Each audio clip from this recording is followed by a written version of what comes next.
What channel are we watching? They're not here for me. But you can introduce it. No. You want Hero? No, this is yours. Okay. This is Katie's Shelf Life. We're doing a family anniversary Bookish Q&A. Okay. So our anniversary was a couple of days ago. How many years have we been married? You should know that. Is that not on your notes? I don't need to leave it as a note. I'm just asking. 6. 6 years. We've been married for 6 years.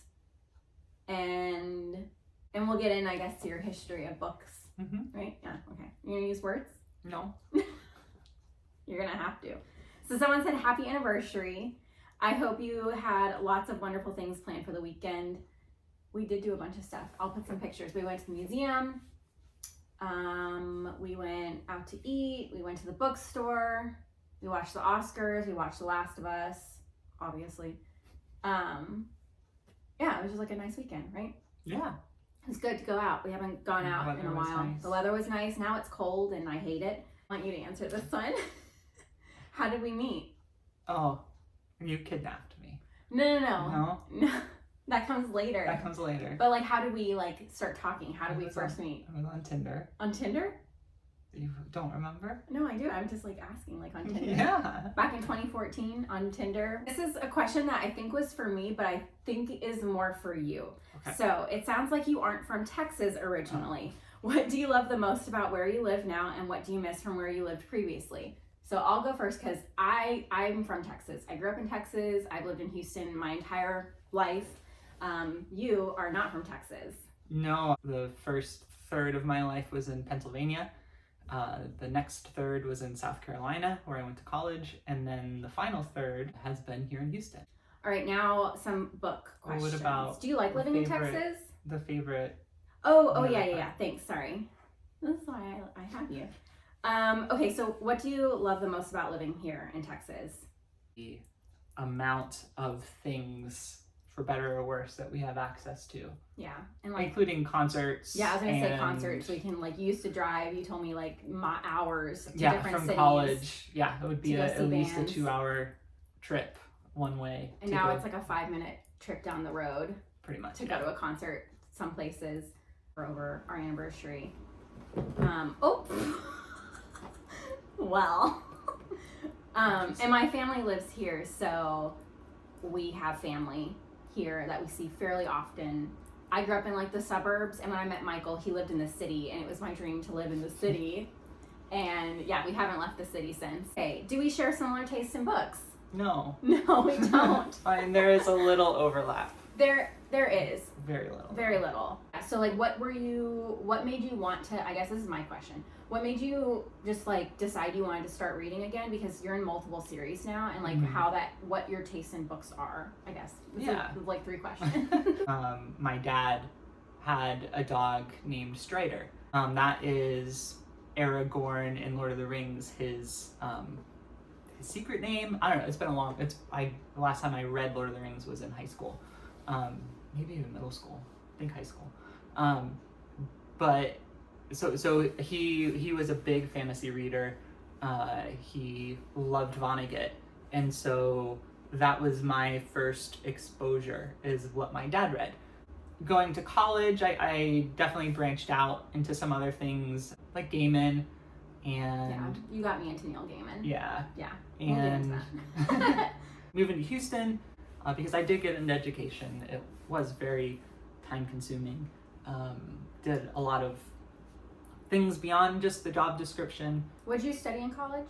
Math and physics. Yeah. And what kind of teacher were you? I was a math and physics teacher. When I met him on Tinder, I saw he was a math and physics teacher, and I was like, that's hot. But also, I'm stupid, and I was not a math, or whatever he did. I was like, I don't know if I should try and even talk to this guy, and I did, and we're very opposite, and it works. But anyway, I was like a high school teacher. Oh my God.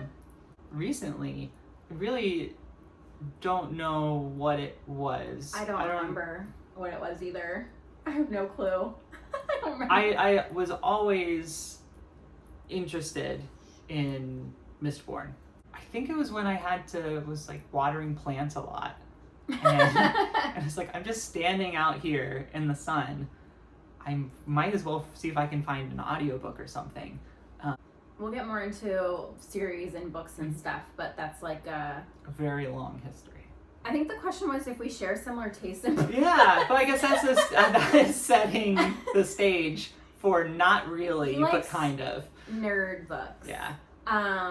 Y'all know my taste in books. It's books where nothing happens. Books where nothing happens, and it's glorious. Or like really nothing happens, but it's like a deep study into a character and their motivations, or a relationship, or how we relate to the world around us.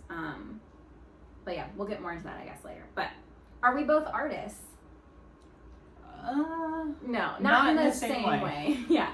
So I went to school for painting, which was stupid, but also great. And I was an art teacher for a while. I went to grad school for art. I was an art teacher for a while. I don't pursue art full time. It is definitely a passion. And I definitely try and study and look at art as much as possible, or read books where art is some sort of theme. Occasionally I'll pull out some paints and stuff and I'll work on projects, and I like, doing this as a form of making something, doing videos on YouTube, but I'm not a traditional artist and I don't live off of that. Your turn. So I've played guitar most of my life. Work and being an adult, it definitely phased out with the pandemic. I, through Twitch, rediscovered guitar through Matt Heafy from Trivium. Songs Can I tell them something really quick? Yeah. So this guy likes metal music. That was the most shocking thing about you when I first met you. You were like, I like metal music and wrestling, and I was like, what? So you're telling me you're a hot math teacher, high school math teacher, you like metal and wrestling, and yet I still ended up going out with you. But yeah, it's always really surprising for people to find out about you. But yeah, we love going to metal shows together. Yeah. Anyway, sorry, I'll stop. No, it's okay. I guess that segues us into, what do you do for work? About a year ago, I moved to a cybersecurity company where I write curriculum and lessons to teach programmers about vulnerabilities and potential ways to be hacked through the code that they write. So I don't fully understand what he does. I think he just Mr. Robots all day. Is there a book that you both love, or are your reading tastes on different planets? Our reading tastes are on different planets, but there are some books that we both like, right? What would you say is a book that we both like? What, American Gods? We love American Gods. You got me into reading Gaiman because when we were first dating, you pulled out a copy of Good Omens, and you read it to me. You were like, I have to read this to you. And it was really cute. And you read it to me, and you read it in like a real character audiobook way, and it was really fun. Another book we like. Murakami? Oh, well, yeah, okay. So when I met you, you had a Murakami collection of like the vintage classics. They're really beautiful editions, and I have since continued the collection of buying Murakami books wherever we go all the time if I can find different editions. Yeah, you got me into reading Murakami, and I would say I read Wind Up Bird Chronicle 3 years ago during like the first few days of the pandemic starting and everything and being at home. And that book is like one of my favorite books ever. You read it, right? I don't think I ever read that one. Which ones have you read? Did you read After Dark? Because that's my favorite of his. No. Yeah, you've never read that. I think I want you to read that. But another book we really like, both of us, is Annihilation by Jeff Vandermeer. That was the one I was going to think of. You haven't finished the series. I have. I'm about to do a reread of it because I read it for the first time 3 years ago at the start of the pandemic, and you read it on the airplane coming back to chaos in the middle of the pandemic when we didn't know what was going on. But anyway, so our reading tastes are super different because you like your fantasy, sci-fi. Like, what are some books that you're reading right now? And I'm gonna put them all up on the screen. You're reading a bunch. I don't know how you read multiple series at once. Going through the Cosmere, that's kind of the biggest one. Not everyone knows what and the Cosmere so that is, I know, I was going to explain. I still don't really understand what the Cosmere So is. that's Brandon Sanderson wrote a bunch of books that take place in the same universe. The Cosmere is just made up of individual stories and books that are completely different but are somehow connected. And that's really fascinating to me, how he is able to do that. And I really like his writing style. So I'll probably start today. Get on his Kickstarter. Yeah, I'm mad that you didn't get on it because you would have loved that. I'm going to start book 2 of Stormlight Archive probably today, going through The Expanse, which I actually have here. This is number 3. I haven't started this yet. I like the show. I would like to read the books, but there's too much I want to read, and I also read Outlander, which is huge. You just bought over our anniversary, you got the 3-Body Problem. Because I wanted something like Mass Effect. The video game. Yeah, you like video games. I've never played a video game in my life. The closest I've ever gotten to a video game is watching Pedro Pascal on Last of Us. Which I love because it's such a deep character study into moral ambiguity and humanity, and I care about the characters in that show deeply. We go to bookstores. It's not just me being like, I want to go to book. It's like now we go together to buy books, and it's really, really fun. We also like to go, sometimes on the weekends, we'll go for an hour or 2 and sit inside a coffee shop and read together and drink coffee, and it's really nice. Yeah, that's like been one of my favorite things we've been doing together lately. So yeah, our reading taste is on different planets, literally. One word to describe each other's reading taste. How would you describe mine? I know how I describe yours. Nerd. No, I'd say it's like epic. You like books with lots of dialogue, there's lots of characters, there's lots of action, there's plot. Mm-hmm. How would you describe my reading taste? You kind of already did, but you want to elaborate? On the surface, like when we're talking about just the opposite of that. Yeah. Which you just said, things that are on the surface boring or that might meander and not really go anywhere. And that's not a negative thing, right? That's like the things happen inside of characters' heads or between characters rather than to the characters, like or to the world, like what happens in the things that I like. Yeah. And so they're just different types of conflicts and growth. And so it's very inward versus very outward, I feel. Mm-hmm. That's a good way to put it. So I guess that's a good way to not be negative, even in a funny way, right? I'm not trying to make fun of anybody for what they like. We all respect everyone's reading here at Katie Shelf Life, but you can say some funny things. I feel like lately, because you probably will never pick up the books that I read. Like we're watching Normal People. That's a book you would never read, but you're watching it, and I definitely like the types of books that I like. To pick one word besides nerd and besides boring would be inward and outward. I like that. Okay, cool.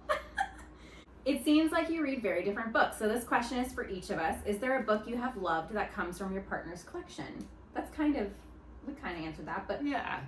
There was a book that was in both of our collections. Oh, I don't think yes. It would be House of Leaves. It is House of Leaves. We both independently had that. I read it in college. I read it in high school. Way too young. Way too young. I think that was a book we talked about on Tinder when we were first talking. And when I got to your apartment, like day 2 of dating you, I saw it on his bookshelf, and I don't know, like, it's a controversial book, but it's a book that I think we really connected on, and it really helped us to understand each other, and I think you really understood a lot of my internal world and who I was, because I told you I loved that book so much. That book was kind of our segue into each other a little bit. And it's both inward and outward. It really is. It's a character dealing with a bunch of Yeah. existential crises that manifest in a very physical way. That's true. It is. The world around him not making sense, literally. And God, that book's good. Yeah, those are Vonnegut and Murakami are the two that you really introduced me to that I appreciate, and one is a favorite author of all time. I like this question. What's your favorite thing about each other? I just absolutely love your kindness and how much you care for literally everything. Really intensely. And then with that, like your determination, like even with this YouTube channel, it's like you set your mind to doing it, and you learned everything on your own. You helped me a ton. But still, you do everything. You really try hard for everything you do to be the best it can be. you're very kind and you have, that makes sense. So Yeah, I try. That's sweet. My goal is to make you cry, which isn't hard to do. We were gonna meet for our first date at a restaurant. Like, I was running late and you texted me and said, I'm early, but I'm always early, so take your time. And I was like, well, shit, like, I'm never on time. I'm never early anywhere. I was driving around the parking lot, couldn't find a parking spot, was freaking out, was texting you that I was running late and I was so sorry, and you just kept telling me not to worry, don't apologize. And then I see someone who I think is you, and I roll down my window in the middle of this busy parking garage and I yell out the window, Michael! And you looked over, thank God, and I was like, get in my car. So we got into my car, and I just remember telling you, like, I didn't care how I came off at that moment. I was just like, I'm freaking out, I can't find a parking spot, and I'm running late. You told me in the calmest voice, don't worry, I'll help you, we'll find a parking spot, I'm here, everything's gonna be fine. And like, yeah, that was the moment I like knew I was going to end up with you, and I was like, well, crap. There goes my plan to have fun and not be serious about anyone.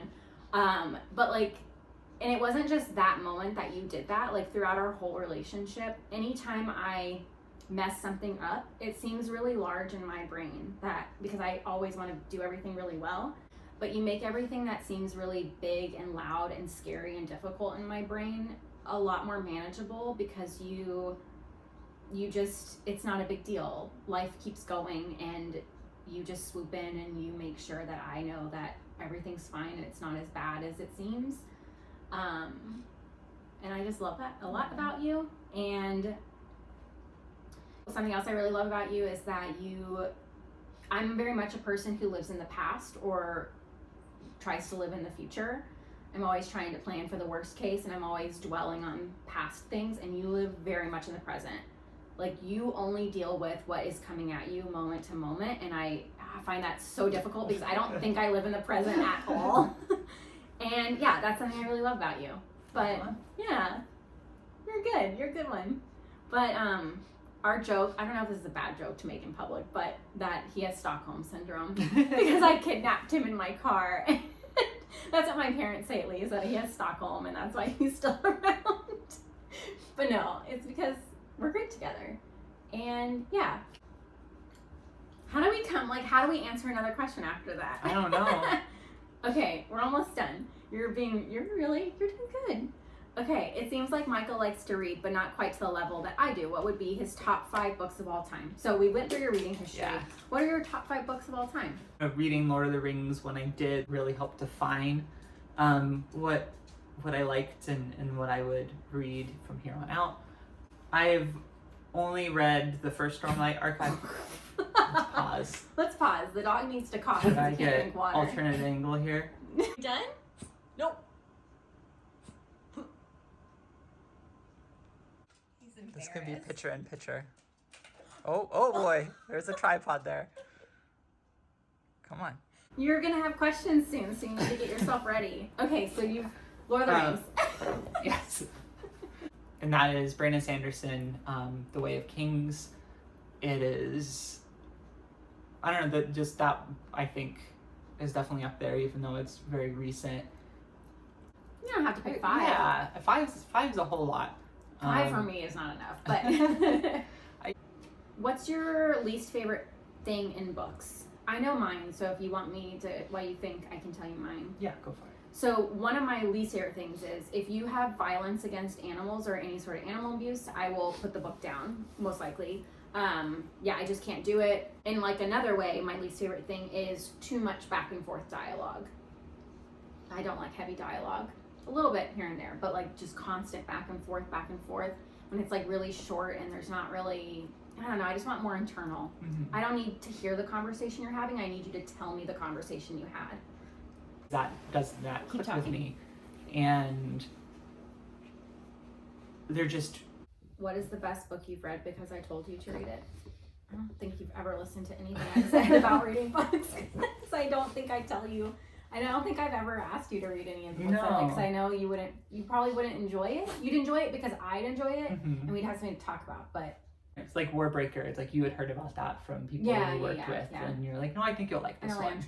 Elantris too, I heard about. And even some of the series that I'm considering, you mentioned Joe Abercrombie. Like, I've heard you'd probably like this. And so I think you picking up things from just the bookstagram universe, you understand what I may or may not like. So you know enough about the books through the authors and me to understand. I was a bookseller for 3 years, so I kind of can get it. You can tell me a few things you like, and I can be like, I can usually steer you in some direction, even if it's completely opposite from my reading taste.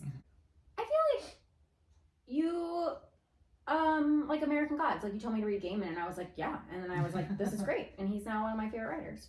If you were to pick books for each other, what would they be? Sanderson's short story, The Emperor's Soul. It's about art and forgery, but not like I'm recreating this painting. Oh, you read me parts of it, right? Yeah. I really did like when you read parts to me out loud. It was really cool. And so he was inspired to write it after visiting the National Museum of Art, and I think the Philippines. I don't know, it's just a really interesting take on art with magic. I would really like for you to finish the Annihilation trilogy, because I think you'd really enjoy it, and there's going to be a fourth book, and I think reading the fourth book together, when that eventually happens, reading the fourth book together would be really, really fun. I know that I will probably never get you to read the Neapolitan Quartet, and I'm okay with that. It's Present Tense Machine by Gunhild Oyahag, which was one of my favorite books last year. And I remember when I finished it, I said, I want you to read this because it's super short. I know you could probably finish it in 2 hours or less. I think it has a lot of things that we both like. It's got some wibbly wobbly to it. It's got a little bit of both of us, the interior and the outer. Inner and outer, what was it again? Yes. Inside, outside? Do we discuss books that we each read? Sometimes, right? But I try to ask you, and then normally you're making dinner. I can't focus. And it's little bits of, did you finish? Or what'd you think? How many stars? And that's about it, unless you're super, super into something. Sometimes we'll be randomly doing something, and I'll all of a sudden have the urge to tell you really deeply things that are going on in my book, or moral things that are going on in my book, or psychological, depressing things that are going on in my book, and I'll be like, I want to dissect this with you. I have to be in a mood, or if you just prompt me at the right time when my brain isn't overly full, sometimes you can get some stuff out of me. Okay, Hero. And now he doesn't want to be involved. Should I put him here, or should I leave him alone because he's napping? On my lap. Okay. Also, he did go to the vet the other day, which is why he has a little half-naked paw. But I would like to ask if Hero's feeling better. Because, my reading wrap-up for February, he wasn't doing too great. We were trying to keep him from barfing on the couch. He ended up being sick for a few days, and to the point where we needed to take him to the vet. And we're pretty sure he had a mild case of pancreatitis, which he's older, so it's normal that happened. We got him healthy, and he's now on a little bit of a modified food diet just to keep him low fat, and hopefully it won't happen again, but he's been really great so far. He's back to his normal self, as you probably saw throughout most of this video. Right now he's really zoned out. Okay. Someone wants to know Hero's origin story, and I told this person that we would have to do a SparkNote version because it's a true epic tale. And you found the gimpiest little puppy in the entire world. He had a missing tooth in his photo, and I couldn't. He had a hurt leg. He'd been brought back to the shelter after being adopted. And I saw him. I knew I was looking for him when we went to this place, and I was walking in the very last kennel. I looked at him. He looked at me. And I just bawled my eyes out, and it was just meant to be. He was just perfect. And I knew there was tons of stuff potentially wrong with him, but I didn't care. He was mine. He was ours. Yes. To have surgery on one of his hips. Don't do that. And then 6 months to a year later, the same exact thing happened to his other hip. It's just he was 2 or 3 when we got him, and he had a lot of things wrong that were neglected by other owners or being homeless. We really don't know what his deal is. And he's everything to us. Yeah. So easy. He's not well. We take him to the vet. We fix it. Yep. We go into a little debt if we have to when we were young and he was first getting himself hurt. Yeah. And the hip thing wasn't anyone's fault. It was just genetic, and it just so happened to happen at the time it did and not later in life. And maybe it was a good thing that happened when he was younger because he was able to really spring back pretty quickly. But oh yes, yeah. His favorite spots for smooches and pets. So my favorite place to give him kisses, and I think he likes it too, is, well, now he's being a little, is like right here on his head. He has like this little soft spot right here, and it always is the best smelling part of him when he gets a little ripe. So I love kissing him there. We like to do snoot to snoot. I'll do kissing sounds and he'll boop my nose. Where is his favorite place for pets? He likes nighttime tummy rubs. He loves nighttime tummy rubs. Where's his favorite napping spot? On laps. Or in between us. I'm surprised. I think it's because we have the pillows here. Yeah. But normally he is in between us. He also loves a sun. So if you put him in a chair in the sun with a window open, he'll nap. This was a really fun question. If Hero were a book character, who would he be? Gollum. Yeah, but that wasn't your first answer. Your first answer was Odin. Oh, or Wednesday. Yeah. Specifically from American Gods. The entire idea is to get people to worship him in subtle ways, because that's how he gains his power as a god, and that is very, very Hero. And Gollum, because he has a couple toys, a spaceship and a shark, that he will obsessively take around the house and put somewhere, walk away, and then realize that's not where he wanted it, and he'll pick it up again and take it to a closet and stuff it in the back of a closet, just protecting his little preciouses. Yeah. And when he's sweet, he's Winnie the Pooh. But yeah, sometimes he's sweet like a little Pooh Bear, and he loves to be outside sniffing flowers and looking at bees, and we love him. Okay, that's it. That was the last question. Yeah. Do you want to close the video, or do you want me to close the video? You close it. I'm not gonna. Okay. Well, I just appreciate everyone sending in questions. It was really, really fun. We just thought this would be a fun video to do for our anniversary, and just to kind of share a little bit, because people see him and you don't always hear from him because he's really quiet, and the only way I could get him to talk is to put him here. And I think you did well. I think you had a good time. You opened up. It was fun. But yeah, thanks for watching. Thanks for being here. Like this video if you liked what we just did and it was fun and to watch. And remember to take care of yourself and to always be kind. Bye. You want to wave? No. Bye. All right, you can hit the button.